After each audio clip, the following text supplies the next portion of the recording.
आप देख रहे हैं इंडिया न्यूज का डिजिटल प्लेटफॉर्म। आपके साथ मैं रचना बंसल। राहुल गांधी की भारत जोड़ो यात्रा को लेकर अपडेट आपके साथ साझा करना है। 30 जनवरी को इस यात्रा का समापन हो जाएगा। कश्मीर में लाल चौक पर तिरंगा फहराकर राहुल गांधी अपनी इस यात्रा को खत्म करेंगे। लेकिन देश के अलग अलग हिस्सों से जब ये यात्रा गुजरी है तो बहुत सी अलग तरह की तस्वीरें, अलग तरह के रंग इस तस्वीर में, इस यात्रा में हमने देखे हैं। इसमें छोटे बच्चों से लेकर बड़े बुजुर्गों तक का साथ मिला है। दिव्यांग जो कि व्हील चेयर पर साथ देते हुए राहुल गांधी के नजर आए। और इसी यात्रा के दौरान मां के साथ यानी कि सोनिया गांधी के साथ, बहन के साथ यानी कि प्रियंका गांधी के साथ राहुल गांधी ने कदम से कदम मिलाकर देश के युवाओं को साथ में चलाया है, बुजुर्गों को साथ में चलाया है। बच्चों का प्यार भी राहुल गांधी को मिला है। ये हमने अलग अलग वक्त पर तस्वीरें देखी भी हैं, आपने भी देखी होंगी। अभी चूंकि पंजाब में इस वक्त भारत जोड़ो यात्रा चल रही है, पंजाब के होशियारपुर में आज सुबह उसी तरीके से अर्ली मॉर्निंग में व्हाइट टी शर्ट में राहुल गांधी निकले यात्रा के साथ और हजारों लोग उनके पीछे पीछे कदम से कदम मिलाकर चल रहे थे। लेकिन आज ही कुछ अपडेट हैं राहुल गांधी की भारत जोड़ो यात्रा से जुड़े हुए, जिसमें एक शख्स उनके बहुत ज़्यादा करीब आ जाता है और 1 घंटे के अंदर अंदर ये 2 बार हुआ उनकी सुरक्षा में चूक। जब एक शख्स सुरक्षा घेरा तोड़कर उनके बेहद करीब पहुंच गया, उसे हटाया गया। फिर 1 घंटे के अंदर अंदर ही दूसरी घटना होती है जिसमें शख्स उनके बहुत करीब पहुंचकर उन्हें गले लगा लेता है। हालांकि जो आसपास सिक्योरिटी गार्ड्स थे या फिर जो पार्टी कार्यकर्ता थे वो तुरंत राहुल गांधी से अलग उस शख्स को करते हैं। हालांकि अब जब इस तरह सुरक्षा की चूक का मामला सामने आता है तो बीजेपी कहती है कि ज़रूरत क्या है सड़क पर इस तरीके से चलने की, और इस तरह की घटनाएं होंगी। राहुल गांधी खुद नियमों का पालन नहीं करते हैं। लेकिन ऐसा नहीं है कि राहुल गांधी किसी को गले नहीं लगाते या फिर किसी के साथ चलते नहीं हैं। राहुल गांधी चूंकि एक प्रोटोकॉल होता है, जो सुरक्षा गार्ड्स होते हैं वो पहले देखेंगे सामने वाला शख्स कौन है, उसके पास कोई संदिग्ध चीज़ तो नहीं है। उसके बाद वो राहुल गांधी से मिलता भी है, बात भी करता है। और राहुल गांधी कई बार हाथ पकड़े हुए, कई बार गले लगाते हुए तस्वीरों में दिखाई देते भी हैं। लेकिन ये शख्स अचानक से पहुंच गया, इसीलिए खबर बड़ी हो गई। जैसे ही ये खबर सामने आई उसके बाद कुछ सुरक्षा एजेंसियों के जरिए इनपुट आया। चूँकि अब धीरे धीरे यात्रा आगे बढ़ने के बाद कल शाम जम्मू में प्रवेश कर जाएगी, जम्मू कश्मीर में यात्रा आगे बढ़ेगी और 30 जनवरी जैसे मैंने कहा कि एंड हो जाएगा भारत जोड़ो इस यात्रा का। ऐसे में जो सुरक्षा एजेंसियां वो कह रही हैं कि सुरक्षा में चूक तो अभी छोटी मोटी हो रही है, लेकिन हम ये हिदायत देते हैं कि कश्मीर की सड़कों पर पैदल राहुल गांधी ना चले।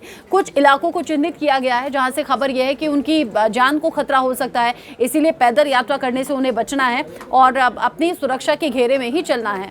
हालांकि राहुल गांधी जब इस तरह के इनपुट्स मिलते हैं कहते हैं कि मुझे किसी का डर नहीं है। प्रियंका गांधी तक कहती हैं कि जो सत्य का कवच है वो मेरे भाई के साथ है, मेरे भाई को कुछ हो नहीं सकता।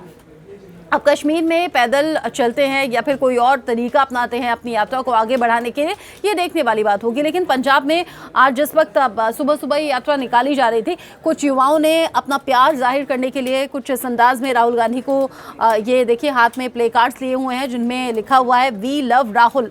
और ये ख़ास तौर पर युवा हैं जो कि राहुल गांधी के पंजाब में आने से खुश हैं। हालांकि सियासत भारत जोड़ो यात्रा को लेकर खूब हो रही है और वी लव राहुल और साथ में ये तिरंगे के रंग के बलून लेकर लोगों ने राहुल गांधी की इस यात्रा का स्वागत किया। इसी पड़ाव से राहुल गांधी की यात्रा गुजरनी थी और उसी वक्त लोगों ने तैयारी की हुई थी राहुल गांधी का वेलकम करने के लिए, उनका स्वागत करने के लिए। और we love Rahul, we love Rahul इस तरह के प्ले कार्ड्स लोगों ने हाथ में लिए हुए थे।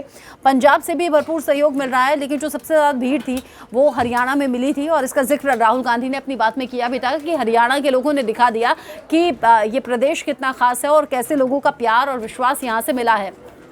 लेकिन जब जिस प्रदेश से राहुल गांधी निकलते हैं एक प्रेस कॉन्फ्रेंस करते हैं। एक प्रेस कॉन्फ्रेंस आज भी की है क्योंकि मैंने कहा कि अब कश्मीर में प्रवेश कर जाएगी उनकी यात्रा, पंजाब में बस आज और कल 2 दिन ये यात्रा आगे बढ़ेगी। ऐसे में राहुल गांधी ने आज प्रेस कॉन्फ्रेंस की, प्रेस कॉन्फ्रेंस जिसमें जर्नलिस्ट के सवालों का सीधा जवाब देते हैं राहुल गांधी। ऐसा नहीं है कि एक तरफा बोलते हैं, पत्रकारों के सवालों का जवाब भी देते हैं। ऐसे में राहुल गांधी ने आज कुछ बेसिक बातें इस प्रेस कॉन्फ्रेंस में उठाई है। राहुल गांधी ने कहा है कि कितनी बार ऐसा होता है कि मीडिया में बेरोजगारी या फिर या फिर जो लोगों को परेशानी महंगाई से हो रही है उसका जिक्र छिड़ता है। एक बार फिर से केंद्र पर निशाना साधा है राहुल गांधी ने और एक बार फिर से बेरोजगारी और महंगाई को लेकर उन्होंने सवाल पूछ लिया है।